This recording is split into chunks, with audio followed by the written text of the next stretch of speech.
plot ujë e pa njerëz. Kështu ka mbetur 10 shtëpi në fshatin Kuzmen të Fushë Kosovës.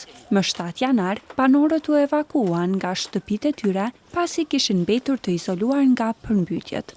Tani, ata po përballen me pasojat. Familja jem qitu me qiro, na shenjoni një shtëpi, 250 euro për një muj.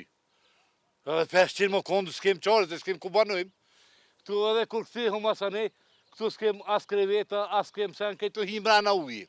Familjarët e këtij burri tani janë të sigurt, por ai friksohet nga pasojat e tjera që mund t'i kenë sjellë vërshimet. I kom 10 aty, tash më thonë drejtën a jon gjallë, a kanë cëth, zi që thonë. Si kjo lagje duken edhe shumë vendbanime të tjera anë e mban Kosovës që janë zhytur në ujë tash e 30 pas rreshjeve të shumta të shiut. Në disa prej tyre, ku vërshimet kanë sjellë më pak dëme, banorët veç janë kthyer për të tentuar të shpëtojnë çka të munden nga shtëpitë e tyre. Po e kom shti një pumpën e qëto, një pumpë, me pumpë jam të e këtu e qita nina, në përsa ka kësa të do me kofe, ta është vinë edhe gjemë të mi, kemi munu me kofe me sen me largun, se ne potut mi më s'poqot, halon ma shumë, më s'me na deportu mrena. Kjo shtëpi, që është e vajzës së tij, ka pësuar dëme edhe brenda. Dhe babai thot se ajo tani e ka të vështirë ta pranojë këtë situatë. Ka ku me nejtë, po fakt, molli është edhimshme, shtëpia është edhimshme. Qa me thonën?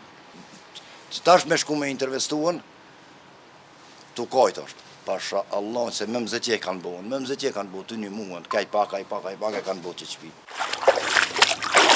Në gjendje të ngjashme kanë mbetur edhe komshinët e tyre, familje 4 antarëshe.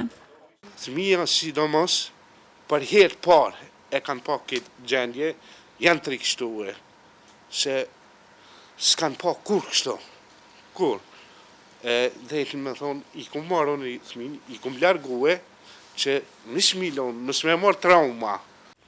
Sipas Agjencisë së Menaxhimit Emergjent, rreziku nga vërshimet tani është në rënje pas ndërprerjes së rreshjeve të shiut që kishin rritur nivelin e ujit në lumenjt kryesor.